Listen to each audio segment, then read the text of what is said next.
So forget about glossy mailers and slick TV ads for a minute. Today we're looking at a local political fight in Aurora, Colorado that's being waged with photocopiers and staples. Seriously, this is all about how a grassroots movement is using DIY zines, those little handmade magazines, to diagnose problems and organize for power one page at a time. Let's dive in. This one line, this is the entire campaign in a nutshell. It's not just a catchy slogan, it's their whole strategy. It basically defines the fight as David versus Goliath. It's corporate money on one side and a whole lot of people on the other. This idea is the foundation for everything else we're about to see. So where do they even start? Well, not with local stuff like potholes or zoning laws.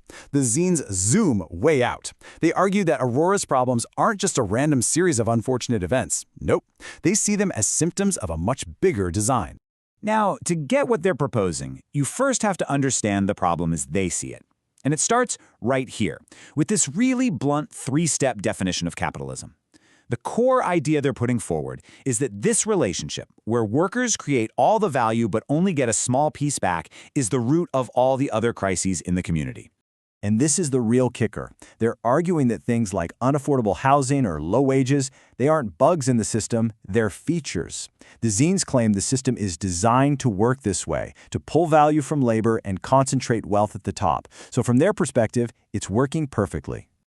Okay, so let's bring this big picture theory back down to earth, specifically to Aurora, Colorado. The zines start connecting the dots, showing how these systemic features are creating very real, very local problems for people living there. And check this out. They're not just throwing stats at you. They're using poetry to make their point. This little excerpt really captures that feeling of gentrification. It's aimed at corporate landlords who, according to the zines, are jacking up rents so high that even people stationed at the local Space Force base can't afford a place to live. But it's not just the housing crisis. The zines also point to a major city budget shortfall. It's apparently so bad that the city has proposed cutting over 50 public safety jobs. And we're talking police officers, firefighters, 911 dispatchers, all because the zines argue the money just isn't there. The zines then shift focus to another huge local issue, a private, for-profit ICE detention center located right there in Aurora. The campaign frames this as not just some abstract national debate, but a local moral and economic issue happening in their own backyard. And to back up that critique, they use this number, nearly $12 million. That's apparently how much the company that runs the facility, GEO Group, has paid in penalties for all sorts of violations. The message here is that this for-profit model comes at a really high public cost. Okay, so after pages and pages of diagnosing problems, the zines make a hard pivot to solutions. And they do it from a really interesting perspective. They frame it as a union steward's guide to building power from the ground up. This is the question that hangs over everything, right? After laying out the systemic issues and the local crises, the zines turn to the reader and ask, okay, what are we actually going to do about all this? The rest of the pages are all about trying to answer that question. And here's their answer, boiled down to one core principle.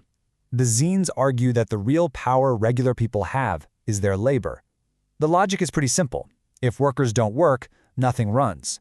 No profits get made, no services get delivered. So, the ability to withhold that labor, together, is presented as the ultimate source of leverage. And this isn't just some vague idea. They give you a literal, step-by-step playbook. Zines lay out how any worker can start building that collective power. You can see the strategy here. You start small, you build trust, and you escalate from there. It's organizing 101. And when it comes to something like a strike, the advice is just as specific. The zines really hammer home the importance of discipline and solidarity on the picket line. The goal isn't to create chaos, it's to make a unified, powerful statement. The whole idea is that the line moves together or it doesn't move at all. So, they've laid out the method for change, which is organizing. Now, the zines introduce the vehicle they believe can carry that change forward into the state government, a particular candidate. But before they do that, they frame the political landscape itself as a choice.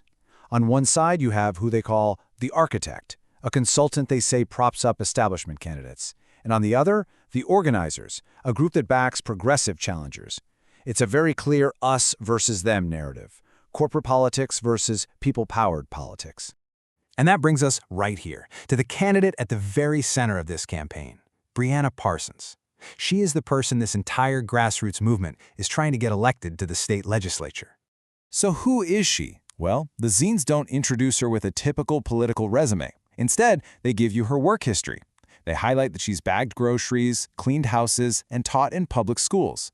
The message is pretty obvious. She's not a career politician, she's one of us, a worker and a tenant. Now this is where the campaign draws its sharpest contrast, and it all comes down to money. This slide presents a really simple comparison. It alleges the incumbent is funded by corporate interest, while Parsons is funded by small dollar donations, averaging just $23. This is a direct callback to that first message we saw. They have the money, we have the numbers. You know, this might be the most fascinating argument in the entire zine. The campaign is incredibly clear on this point. The candidate isn't the leader of the movement, she is its representative. They insist that the real power stays with the organized people on the ground. There's a big difference. And that brings us to the final section, which is all about taking action. After all the analysis and the storytelling, it all boils down to a direct, urgent call for people to get involved in one very specific political process. The zines lay out a bunch of different ways to get involved. It's kind of like a ladder of engagement. You can start small, just by forwarding the zine. Or you can go bigger, show up at city meetings, or even join a union. But all of these actions are designed to build toward one single key event. And that event is the local Democratic caucus. This is it. This is the primary time-sensitive goal of the whole campaign. Everything we've looked at, the poetry, the analysis, the organizing guides, it's all designed to get a specific group of people into a specific room on a specific night to vote. And this is how they leave it. The final page of the zine isn't a statement, it's a challenge. It perfectly summarizes the campaign's entire philosophy. That real power doesn't come from a checkbook, it comes from participation. And then it turns that idea into a direct question for the reader, leaving them to decide if they're going to be one of the numbers who shows up.